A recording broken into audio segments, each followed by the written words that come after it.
this comes about when you talk about teams that are focused on engagement, right? Like post-sale, post-activation, they're now in the product. How do we tie this back?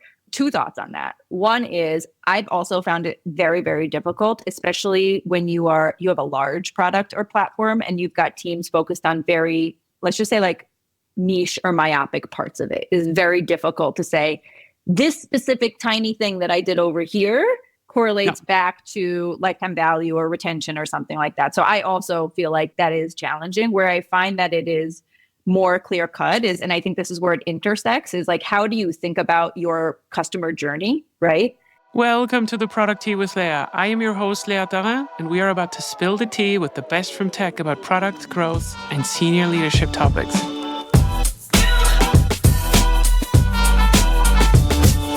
Good morning, everyone. Let's welcome the co-founders of Goldhue, the dynamic duo turning boardroom chaos into actual results. Here's why you will love them. First, aka the therapist for type A product leaders, a recovering VP of product who realized executives don't want your 20 slide deck. They just want to say ROI without crying. Now coaches PMs to stop nodding along to synergy and start asking, but what's the point of this meeting, please? Tara Goldman. Second, the ops whisperer, built more GTM strategies than most teams have abandoned Figma files. Specializes in translating "we're aligned" into "here's how we won't waste 2 million this quarter." Her secret weapon makes spreadsheets look actually cool. Mackenzie Hughes. Buckle up for a chat about why product-led growth often feels like product-led despair, how to speak CFO without selling your soul, and the art of not crying when someone says, "Hey, but what's the ROI of this?" Hi, ladies. How are you doing this morning? Awesome. After that intro, just excellent. Spot on. Exactly. Okay, so did I forget anything about you, Mackenzie? Was this a complete description of your personality? Yes, that's all that I have to offer, period. No, I think that truly covers it. Yeah, I mean, you even touched on the fact that I cut my teeth and go to market, been in tech for the past 10 plus years and made my way over to the dark side of product and more specifically product operations. So my condolences, but you seem to be doing quite well so far. Do I? It's the filters. Yeah, that's true. Yeah. Well, we're glad for the product ops people. They make the world go round, so to speak, and the ROI positive. And what about you, Tara? Do you want to add anything to the introduction about yourself? I think you got it spot on. I mean, basically like cut through the noise, get right to ROI, and stop basically wasting our time in 20-page documents that no one wants to read. Exactly. You know what? I actually started to give my keynotes on conferences in a way that I don't even introduce myself anymore. People are really irritated about this. I don't have a slide to introduce myself until I'm like 20 minutes in. I keep doing this. I feel like it's pretty good because by then, like after 20 minutes, like nobody dares to run away anymore. But, this podcast is not about me. Can I get a volunteer to describe me a little bit what Goldhue is doing? And yeah, then we're going to jump right into the topic. Take it away, Kenz. Yeah, sure. I mean, I think our main goal is helping product leaders shine, and particularly we help them define, measure, and optimize their ROI. And just a bit of backstory on what brought us here, right? So Tara and I are operators. We've led product teams at startups and public companies, and we have seen product go through this significant shift in the past few years, right? We were all in tech at the point in probably 2014, 2016, right? It was like the high time, tons of VC money, zero interest rates, all the great things. Everybody was, building shit, breaking it at the same time, innovating like crazy. And the times, they have changed, right? And we've sort of entered this new age of product, right? Where, we had this pile of frameworks and best practices and all of how to do things and all the arts and crafts and, design for 3 to 4 months, build the most beautiful user experience in the world, go underground and engineer things for months and months and months. And, the cash has dried up a little bit. We now do have interest rates. We have a globalized workforce, and the demands of this new age are essentially like, what is product and engineering doing? They're very expensive teams. How are they making impact? How are they showing ROI? So we are working with companies to do just that.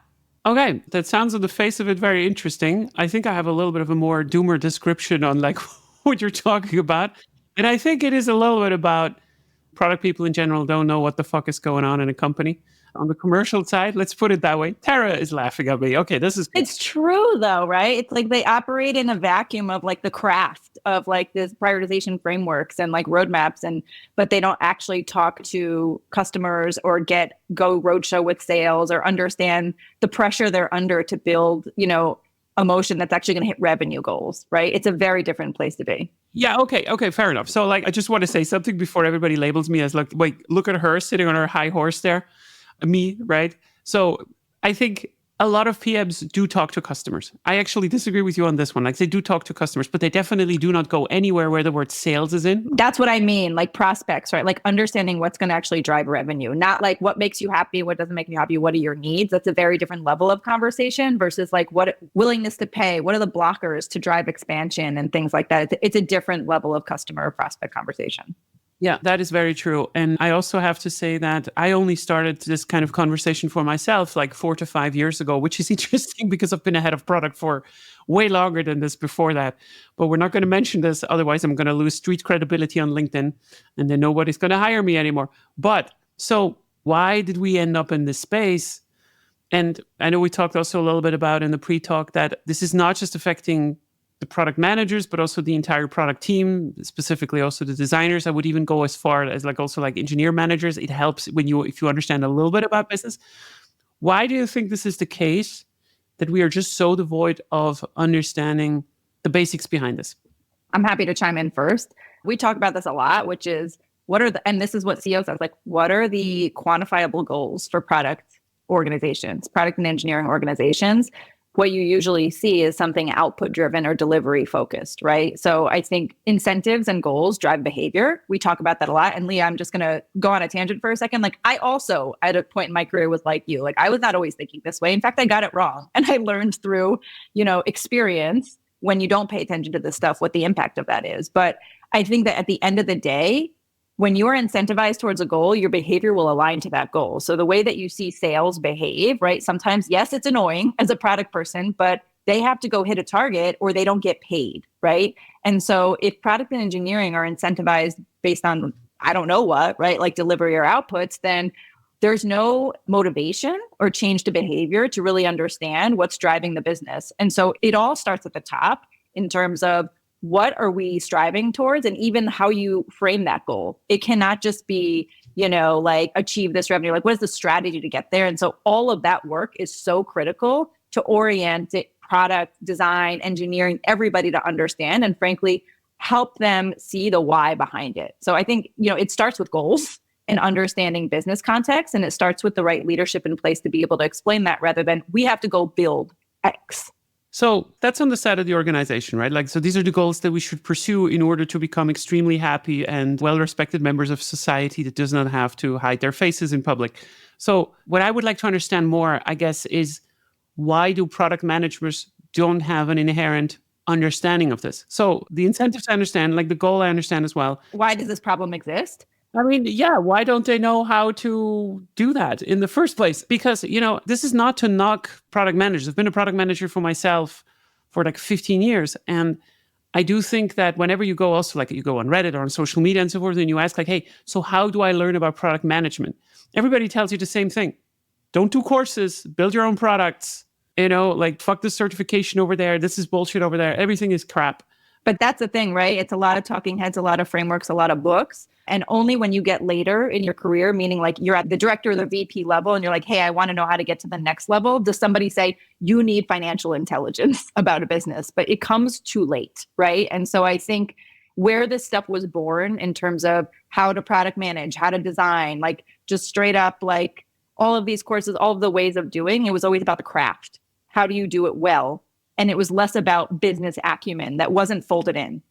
Yeah. So I had always this theory that I think in the 2000s, so way before both of you were born. Thank you. Sorry. So I actually think that the problem that we used to have when waterfall came around and Agile and Scrum, I remembered the day when people told me about Scrum and everybody was like, oh my God, it's the second coming of Jesus Christ. That this was the problem of like shipping something. So we tried to formalize, like, how can we ship something fast? Because in executives' mind, they always said like, oh, we're not shipping enough. We're not moving fast enough. And then we kind of realized that, well, you know what? It actually doesn't help if you just ship crap. And all of this kind of stuff is now going into the moment where we are like, hey, actually, maybe the problem is not that we're not shipping something or like that we're not shipping fast enough. It's more about like, it's really hard to ship the right things, because if you ship the wrong things, you have no impact. You actually make it worse for the business oftentimes. You're increasing tech debt, whatever you want to call it. And people are dying. They're working hard.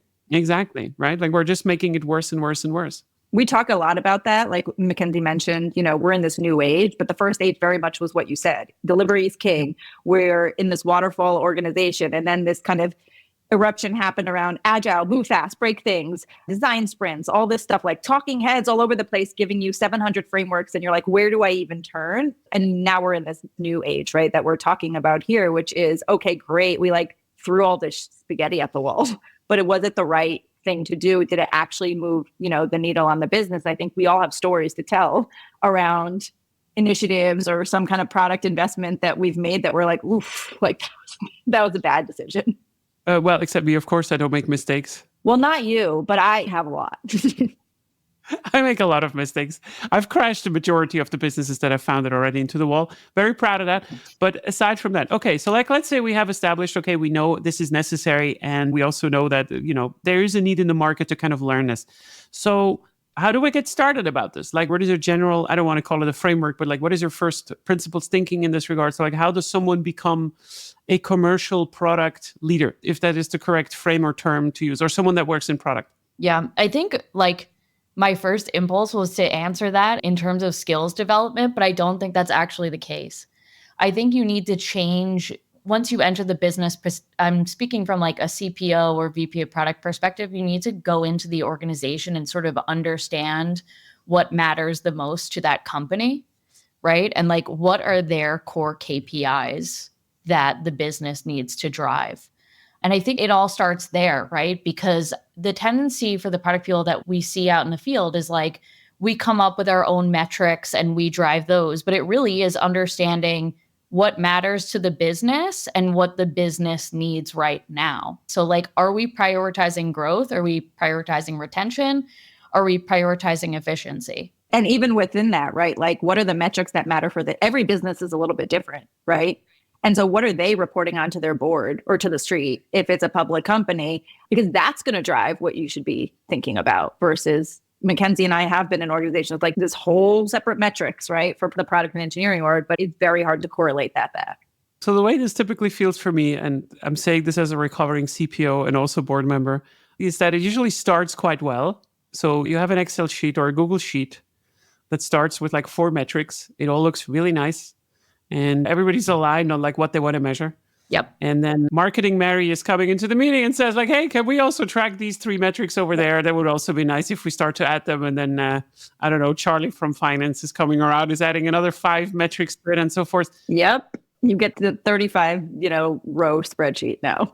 Yeah. And I think the thing that I see is exactly what you're describing playing out. And the reality is because they set up metrics and they sit on the shelf and they don't revisit them on a consistent basis to understand how those things are actually moving, right? And they constantly shift on this like quarterly basis and flail around quite a bit. So it's about setting up the right planning and retrospecting rhythms to understand, are these the right metrics? Should we keep them? Are they moving our business in the right direction or not? And consistently talking about those on a regular basis and learning from them. Because if you do that, you should quickly see we are tracking way too much. We're completely unfocused and we're not finishing the things that we said that we would actually do, and the metrics aren't moving in a positive direction. It's really like that implementation, that change management, that execution is where we see things sort of fall flat. Yeah, I think the other thing is worst case scenario is that you have your 100 plus row spreadsheet with 1 million metrics and it's hard to understand, as Mackenzie likes to say, the like airport analogy, like what's on time canceled or delayed. And then the other worst case scenario is, and we've seen this, no metrics. Or just like revenue, and that's it, which is even kind of more difficult in some scenarios. But I think that we tend to underestimate the rigor that you need at the executive level from an operational perspective to be able to consistently look back, revisit, have these conversations, and more importantly, honestly, make tough calls, right? I think what I've seen in my experience is a desire to just like not challenge. And that's why you end up in this place. And when Mackenzie and I first started talking about doing this, we actually had a hypothesis in a totally different area. And that was based on our experience of going to these offsites, right? Having these conversations. And we did all this research. And what we heard from executives was the good thing about offsites was the in real life connection and being able to build relationships. But it ended there because what ended up happening is you feel good, but then you go back to your homes and you end up in these Zoom squares again, and everybody starts focusing on their own function, their own silo, their own lane. And you have 85 action items from the offsite, and then they fall off. You start talking to them in exec meetings, week 1, week 2, and then it just like goes to nothing. And the problem that we realized we needed to solve was more around this operating rhythm and the accountability mechanism. And that, that could be at the executive level to be rigorous around, are these things working for us? And, or do we need to really be focused? And it can also work within product and engineering organizations and saying like, enough with these 20-page documents. What are we trying to achieve here? What are leading indicators? How are we doing? Right? The end. And it's all about simplification and focus. Okay.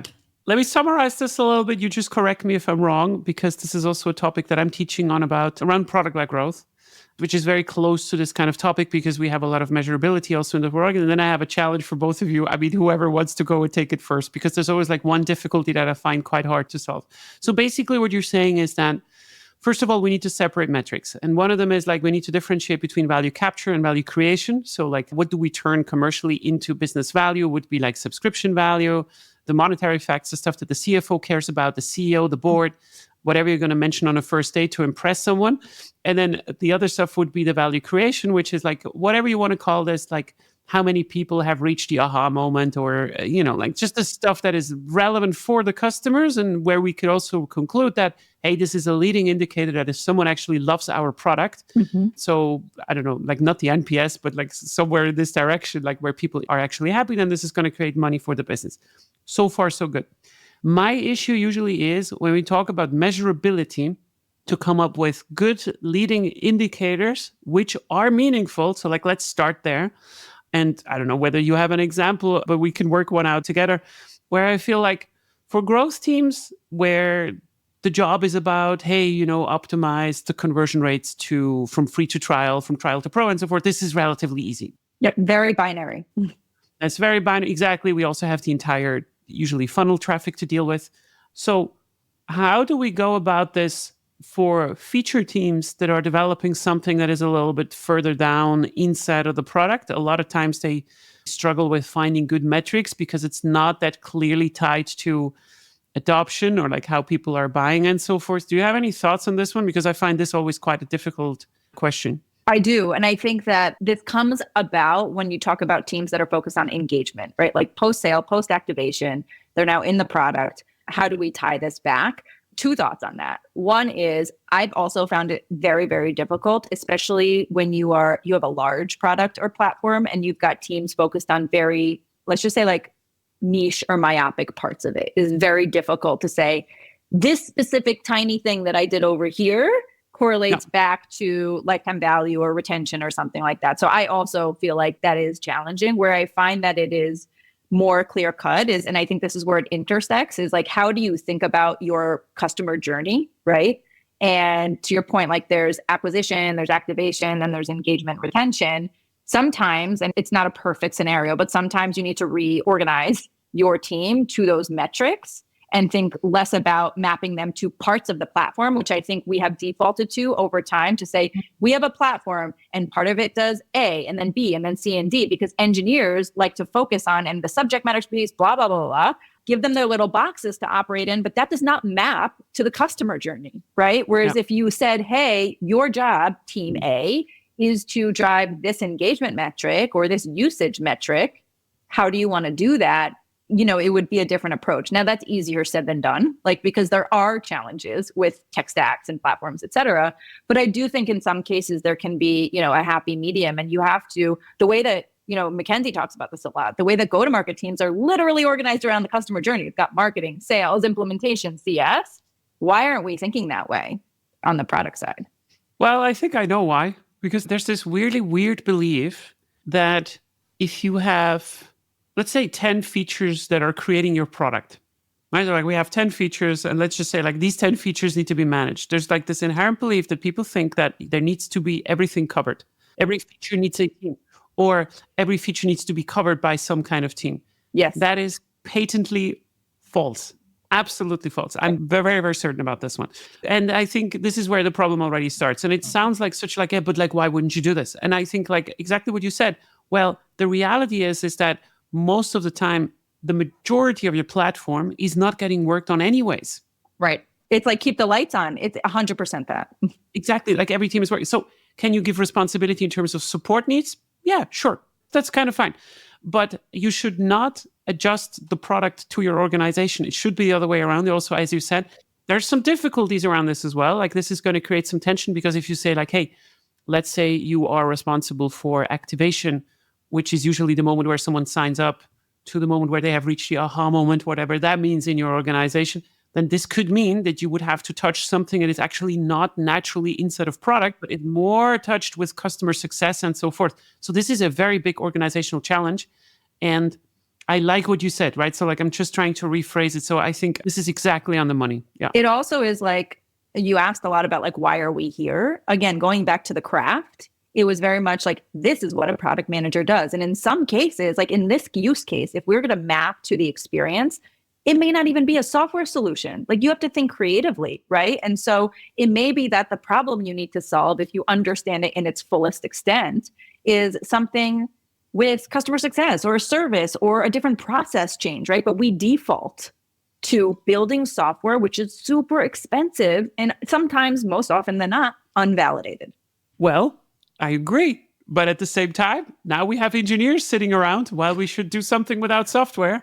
So what should we do with those, right? So I think to your point, and I do agree with you wholeheartedly, I think if you're really brave about this, then you also need to say that, hey, you have a PM, come up with a good solution for this particular problem, and then we staff your team. Right. So we have first the problem statement, and then we have the team that's coming together.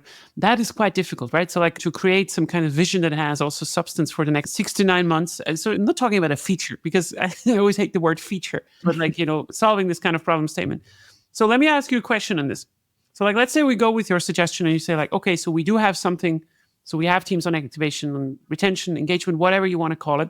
Do you think product teams should own revenue goals?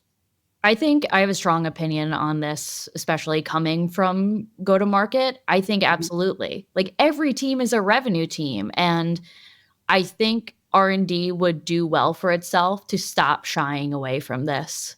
I think it's the only way to get an organization humming is to actually spiff people on business outcomes in the way that go-to-market teams are.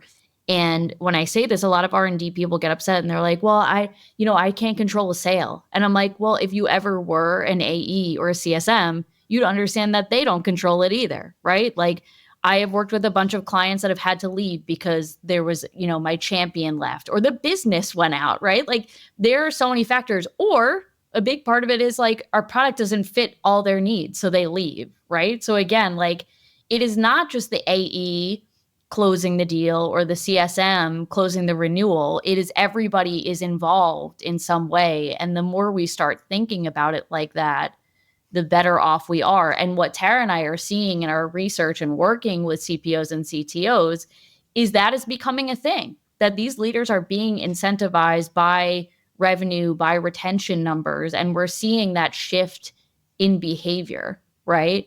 And again, like another big reason that I believe in this is because I see R&D performance reviews being heavily biased because they're all about opinions and behaviors rather than quantifiable goals.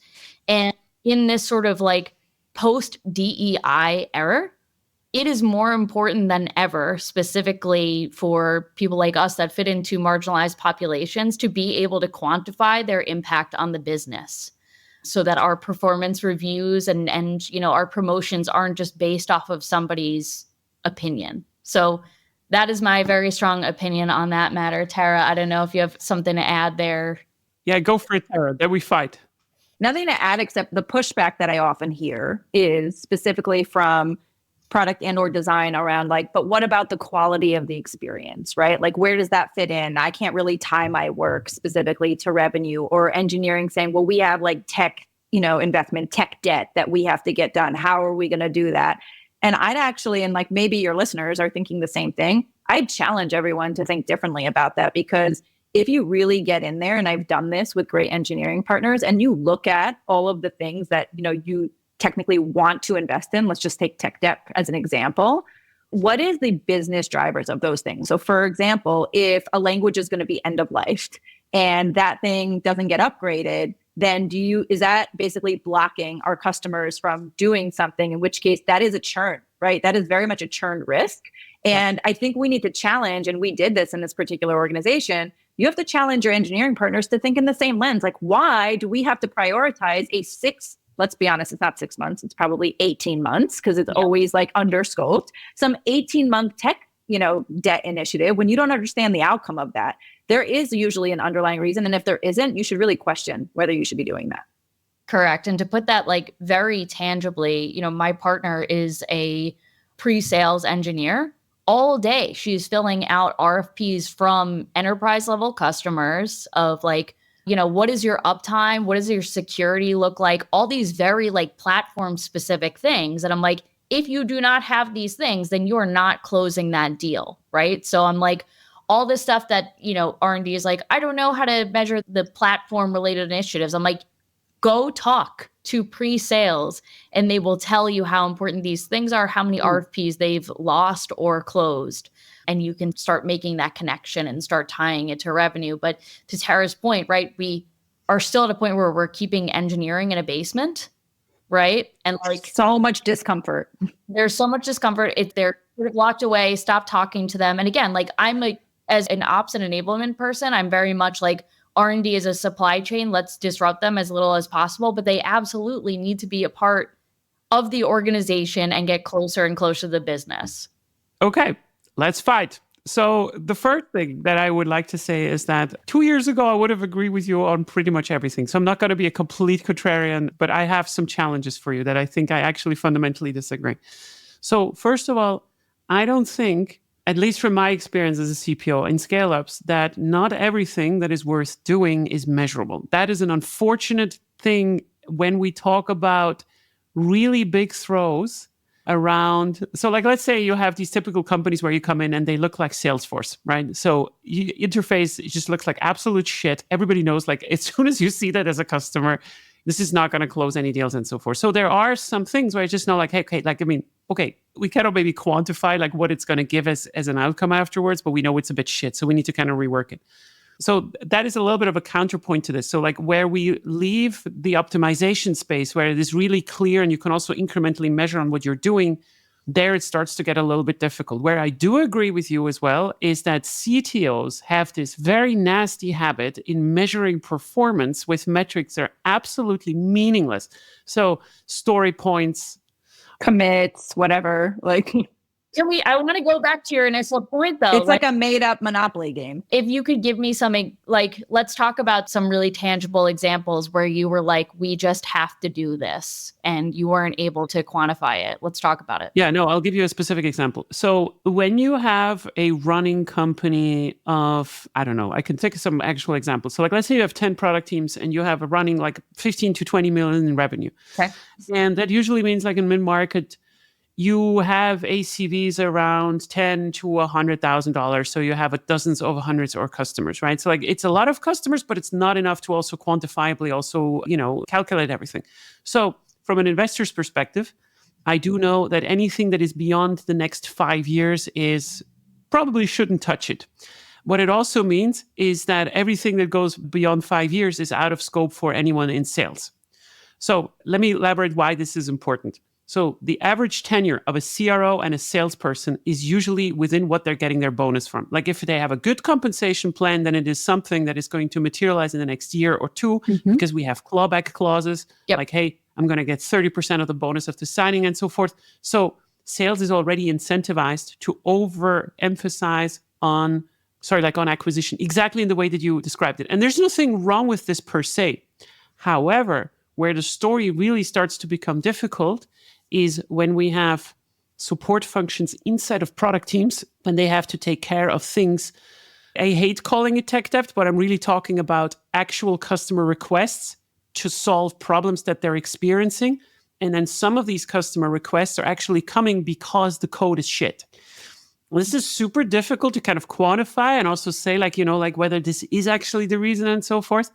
And sometimes I have to admit, unfortunately, an opinion of a CTO or like someone where they say like, hey, we need to rework this system. It's going to cost us a lot of money. And I cannot tell you exactly like how much churn that it creates or like how many customer support tickets and so forth, because we cannot tie it directly exactly to the problem that we have is probably the reality.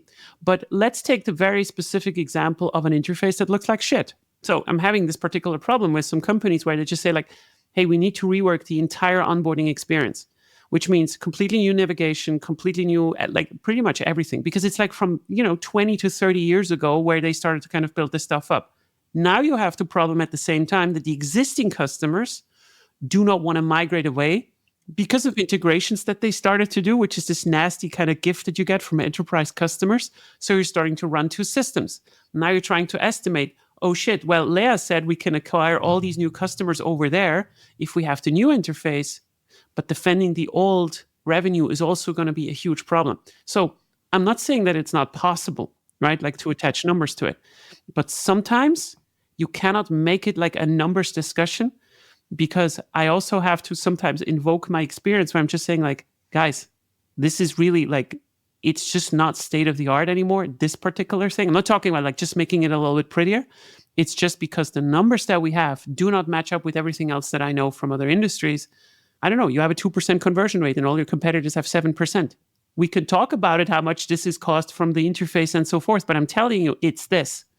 And so just like, not to belabor it too much, but like there is also a point, a cost in trying to overanalyze it in an organization too long versus making the decision and then going for it.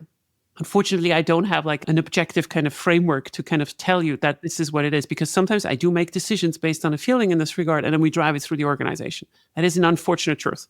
I think a lot of what you said resonates, and I agree with you completely because I have been there. And you, in that conversation, you are referencing a lot of data points. You are referencing industry standard best practices, where you stand relative to that. Can you show a direct correlation? Maybe not, but you can likely show an indirect correlation to say, I know what's going to happen down the line based on my experience, and we don't want to get there. So I'll give you an example, very similar, where we waited too long, and then you get to a place where that interface, that outdated, not modern interface, actually is starting to become a challenge when it comes to RFPs, and you lose those RFPs or those sales because of it. But at that point, it's almost too late because your competition has innovated, has modernized. And I totally hear you. And I absolutely like to stay away from that analysis paralysis, because this is what I see often happen is like everybody gets like so in the weeds and starts like nitpicking at every little thing, and then they're paralyzed and also don't want to make decisions, right? And so I do think it's an art and a science around, okay, there is A, gut intuition, B, experience. You've seen this before, and C,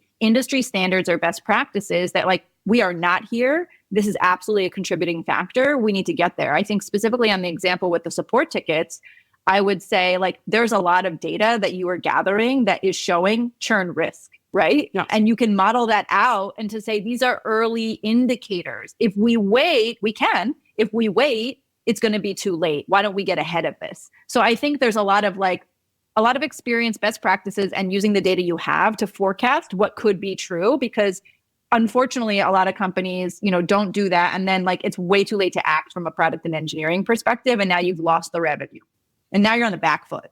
And I think too, like one thing that I will add is you're right. Like I see R&D teams spin their wheels for very long when it comes to metrics. And here's the reality. And one of the first things that I learned in college as a psychology major, there is basically no such thing as causation. It just barely exists. Like everything is, yes, high positive correlation or negative correlation. And that's the reality. When we get obsessed with statistical significance, we're going to go off the rails. So what I recommend to do in practice is essentially be like, let's pick these metrics. We're going to review them every week. And we're going to have a, 30, 60, 90-day period where we monitor. If these metrics are not good, like change them.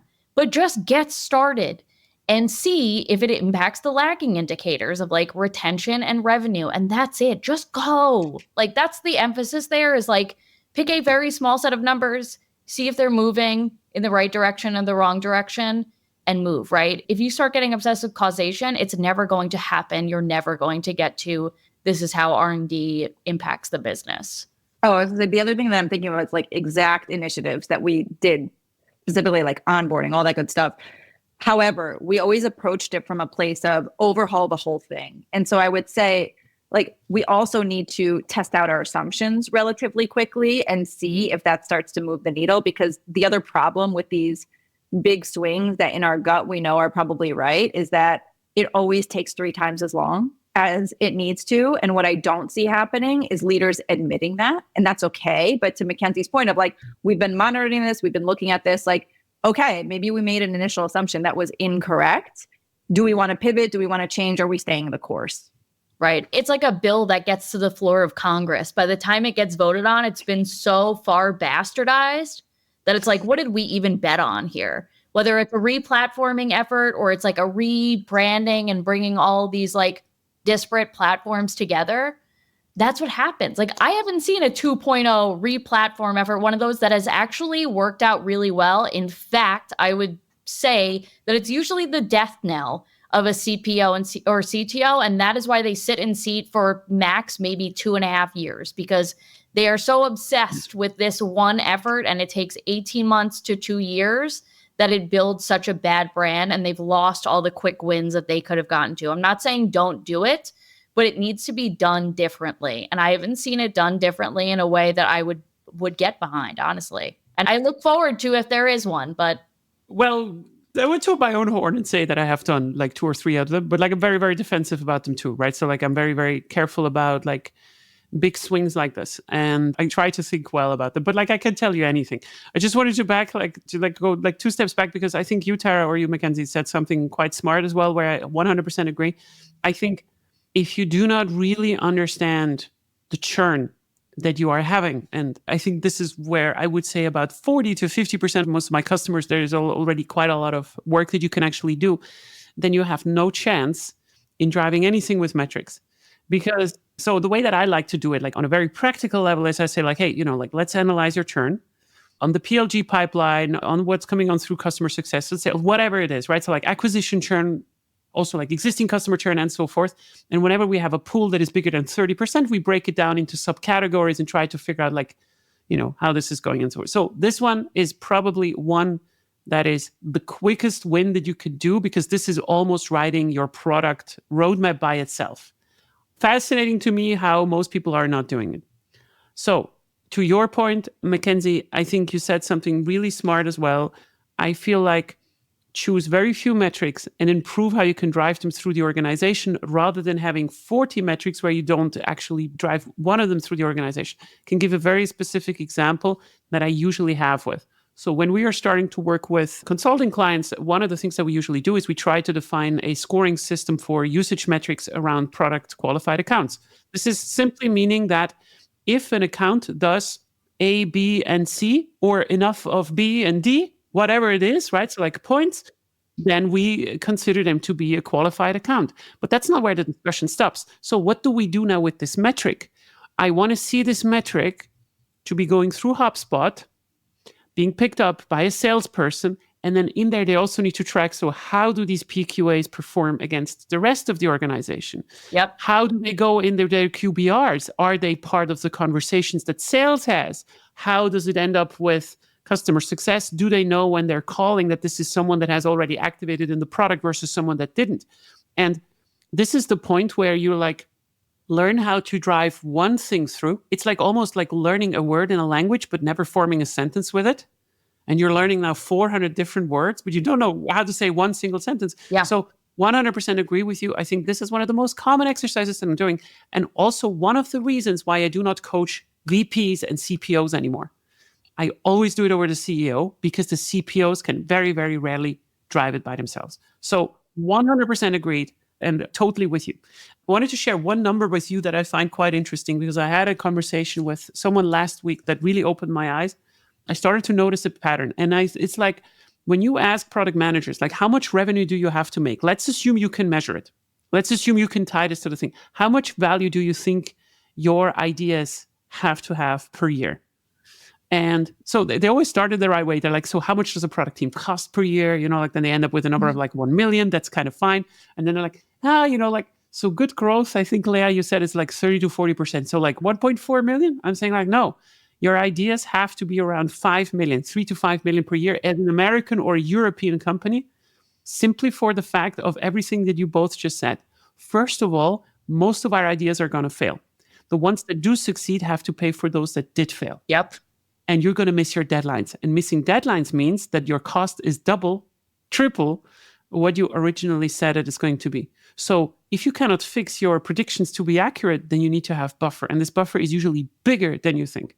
Would really love to hear your thoughts on this, because I feel like this is the biggest mistake that they make, and where they have to kind of like, oh shit, I understand. Now, why is Leah always asking for like the 5 million initiatives, like 3, or like the 5 million roadmap, as I call it?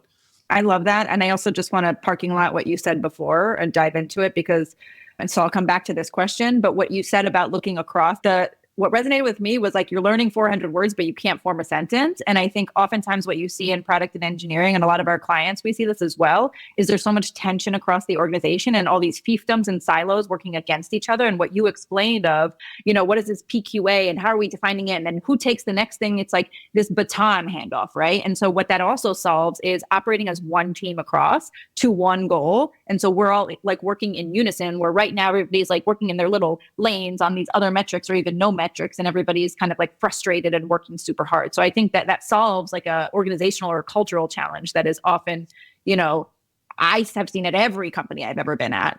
To your second question, just around the quantification or like how do we think in terms of $5 million ideas? I want to add something to that, which is it's not just the $5 million idea, but when is the payback, right? So like, how much time is it going to take us to get there? When do we actually break even? When do we make money? How much? Because oftentimes we, say, well, this could be X, but it's like, okay, well, is it going to take 7 years to get there? Because if so, then to your point, like, this is a bad idea. We can't do that right now. What are the constraints of the business?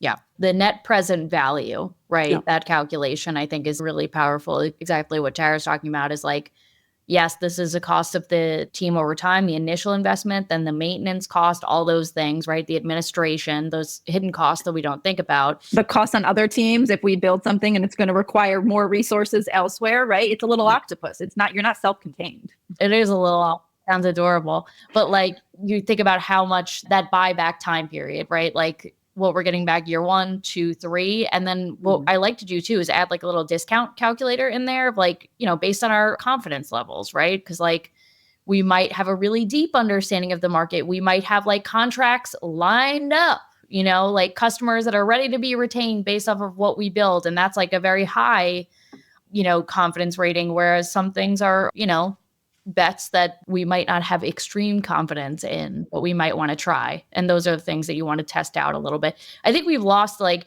something that Tara said early really stuck with me too, is like, we sort of lost the art of validation. We're like, let's think about it, make bet, build that thing. And like, you know what I mean? I'm like, well, like, why don't you just take a Google, draw some shit on a Google slide and like, see what works. You know what I mean? I'm like, we've sort of stopped experimenting and like building up our confidence on something that we're building.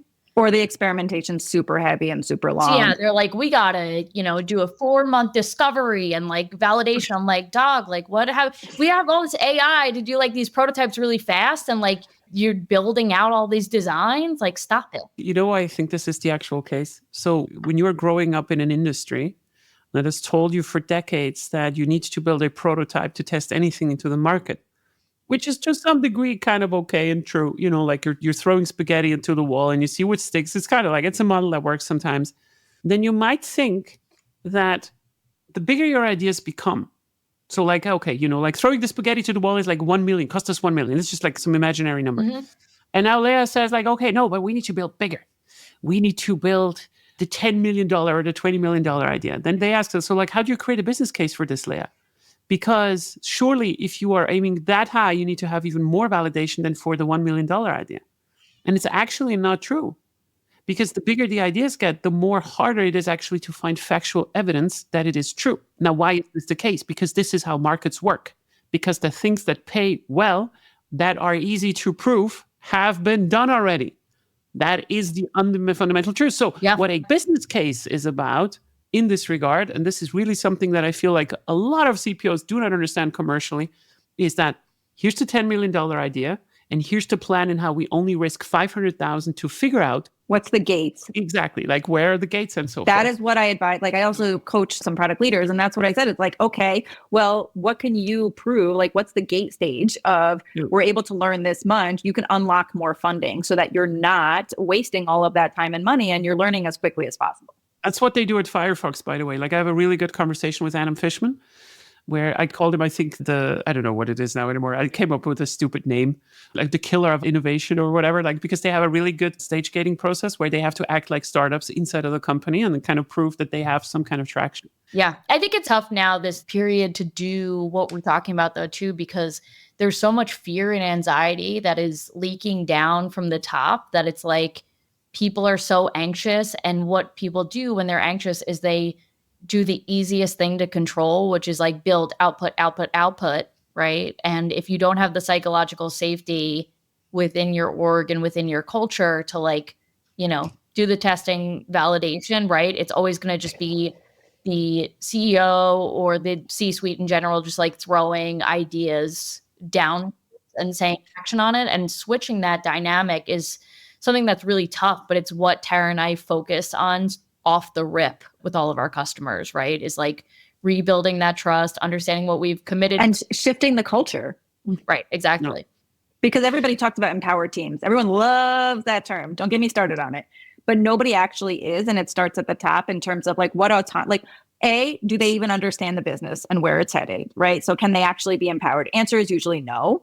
B, they're cascading down a lot of their fears as executives around what they need to do to either keep their roles or meet board expectations. And that fear trickles down. And usually these organizations have also gone through, let's be honest, 4 to 5 layoffs in the past 2 years. And so people are afraid for their jobs and the market sucks. So they're like, I'd rather keep the job I have than try to be on the market like my friends who have yet to find a role in 15 months. So I think that all contributes to the thinking that we are looking for, desiring, and like trying to enable. It all is like part of the same ecosystem.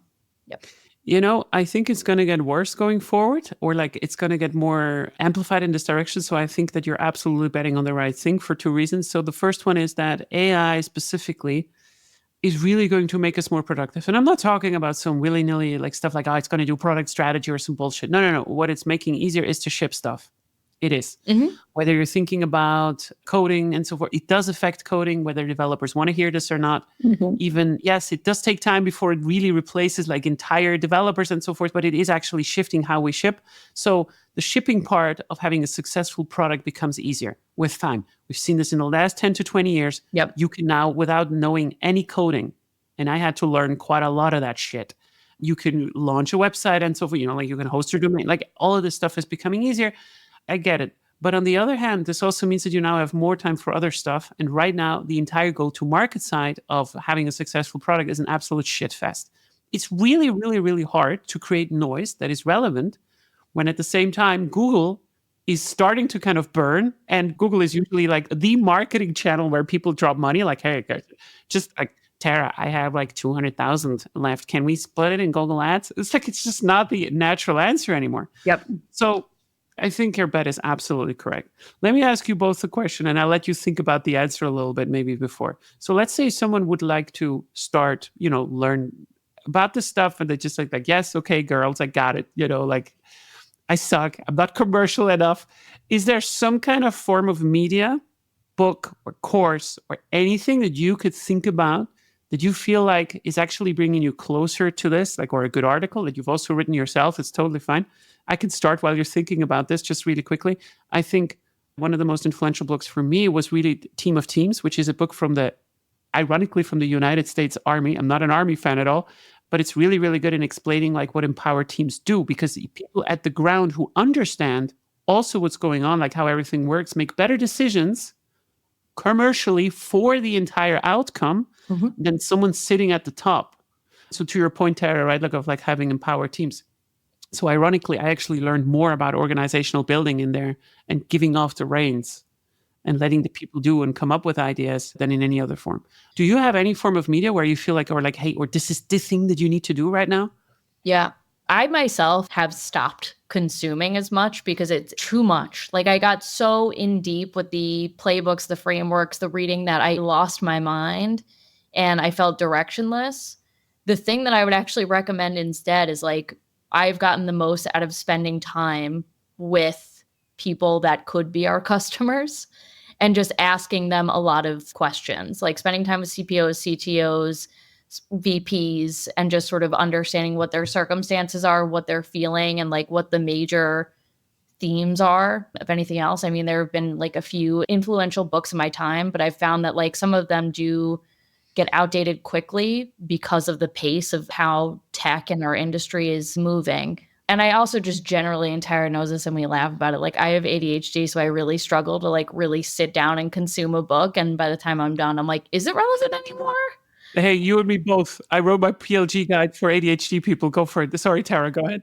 I was going to take a different approach because we were talking a lot about, needing product folks, product meaning product engineering design, to have more business acumen. And I won't go into it here. A lot of thoughts about MBAs. I don't think they're needed, but I do think you need to understand financials of a business and how that all works. And I remember a time in my career where a very influential board member and kind of influencer in our space mentioned this book, Financial Intelligence. And I bought the book and I was like, oh my God, it's super dry, right? It feels, but like, you don't even need to read that book. There's even videos that I'm happy to share with you, Leah, that I have been exposed to as part of a network through Primary VC in New York City, where they actually bring really incredible female CFOs to break this stuff down into terms we can all understand. Okay. We don't need to read books about income statements and balance sheets. They actually have created very easy to understand, engaging talks that I'm happy to distribute because I think everybody should understand that. And the next step of that, my advice would be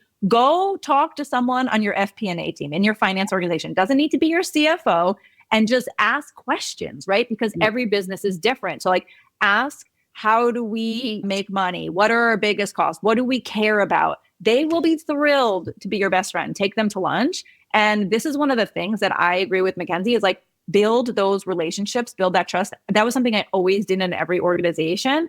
And that's something that just makes your job as a product person so much easier. I think you're absolutely right. I do have also some empathy for people who still do not know how to get started with this. Like if you're saying this, because we always say, like I say the same, right? So like, hey, go talk to these people. And, it also felt very uncomfortable for me to just go to salespeople like, hey, how do you actually do your job? I don't really understand. I don't know what I'm asking you right now, but like, I don't know. Can you show me? Right? This is weird because I think sometimes people feel like that this is not part of their job, but I think it actually is. And I could talk about two things that were really going against my ADHD. So Mackenzie, maybe you could feel with me a little bit. There were two things that I did that were like, one of them was a big hit and the other one was a complete miss. And one of them was I went back to academia for the last time. I spent $10,000 on a 1-week course at the London Business School to understand financials from a non-CFO's perspective. I think that was like finance for non-financial executives. And it was an absolute waste of time, of money, time, and everything. But it gave me some insights into terms of like, hey, you know what? The businesses that we are running are actually not how businesses are controlled in the market when we talk about P&L statements. So like profit and loss statements do not help you to analyze at all what is going on in a modern product-led growth company. You cannot read out from a statement how healthy a business is because there's nothing like LTV over CAC, there's nothing like payback times and so forth. And I also had to learn all of this stuff afterwards. But what really did help me, and this is the only time I'm going to mention something positive about McKinsey, because I absolutely hate them and everything they did to the industry. There is a book out there that's called Valuation. It's an absolute brick. And out of complete spite, I read it because my CPO back in the day said, like, look, if you want to understand company valuations, you're going to read this. And I just did it out of spite. I was just like getting into my hyper-focus phase. It's like a 700-page book. The first 50 to 100 pages are absolutely fascinating, where it really talks about like, hey, what is the difference between growth, revenue, profit, and so forth, but like on a really detailed level that I found absolutely great. And I think it goes a little bit into the direction of what you said, Tara. You know, whether it's a book or like whether it's talks, try to listen to podcasts that have nothing to do with product management, please. Yes. And just listen to sales leaders, CROs, CSOs, all that kind of stuff is so valuable. I think I learned the most from listening to actual CROs. Took me way too long to kind of realize this. Like, in order to become better at product, you need to learn about all these other functions. Yeah. Even like I've read like, you know, very old short research papers on like how the stages of business, right? And like the type of leadership that comes into place as a business matures and eventually declines, right? And I'm like, that is actually very interesting and helpful for me to understand. In fact, like it helps me understand the world at large and like the place that our government is in. You know what I mean? It's all sort of like understanding the ecosystem. And all this has been written about a million times, right? Like read about the Sony versus Apple case study and like how, you know, Apple beat them to market, and all of it was based off having like a more innovative culture, right? Like all these things have been studied a million times and there's nothing like super new, you know? It's all sort of like playing over again in slight iterations. So like I think reading about historical events and like what companies have been through historically actually helped me understand business as well. So there are books that you would recommend? Articles. She won't read an actual I'm an book. article reader. Like I can read an article from The Atlantic, which is like, if you read The Atlantic, it's very long think pieces and I can get in there, but like... It's okay. I'll forgive you. It's fine. But Leah, I want to comment on something you said, which is like, not all PMs are super extroverted and may or may not feel comfortable reaching across the aisle and just starting a conversation, right? And I respect that. There are other avenues to this, right? You can talk to your leader. Like as a leader, I would bring in for the whole team because you could benefit at scale versus saying, oh, all of you go talk to different, like that's also could be chaotic depending how big your team is. So are there opportunities for you to ask your product leader, or if product leaders are listening, for you as a product leader to bring in cross-functional folks to do 101s, right? Like how does sales work here? What does that look like? What do we care from a financial perspective in this business? Like how should we think about that? And let it be like an AMA, like ask me anything. And that's a really powerful tool. Yeah, that's a really, really good point. I really like to also kind of have sometimes like, you know, a sales workshop for product people and so forth. It's exactly what you said, right? Like bringing people in and not just like, you know, involve people, because it's actually quite fascinating to see what other people have to put up with in their daily work. Unfortunately, we're getting to the end. I already took a lot of your time. Mackenzie, Tara, like how should people get in touch with you if they want to? Do you want people to get in touch with you? If so, how should they do the touchy? You could search us on LinkedIn, Mackenzie Hughes or Tara Goldman. You can also go to our website, goldhue.co. But yes, we are open for conversation if that's what you're asking. 24/7, right? Absolutely. Yeah. I mean, that's my phone number too. Thank you very much for coming today. It was a great conversation. I'm very, very happy that you came, and I hope it wasn't the last time. All the best to your future. Thank you so much for listening to The Product Tea with Leah. If you don't have enough yet, you can subscribe to my podcast right now at Apple Podcasts or Spotify, or you can head to my website, leahtarin.com, which is leahtarin.com, where you can find much more of my material or just want to work with me.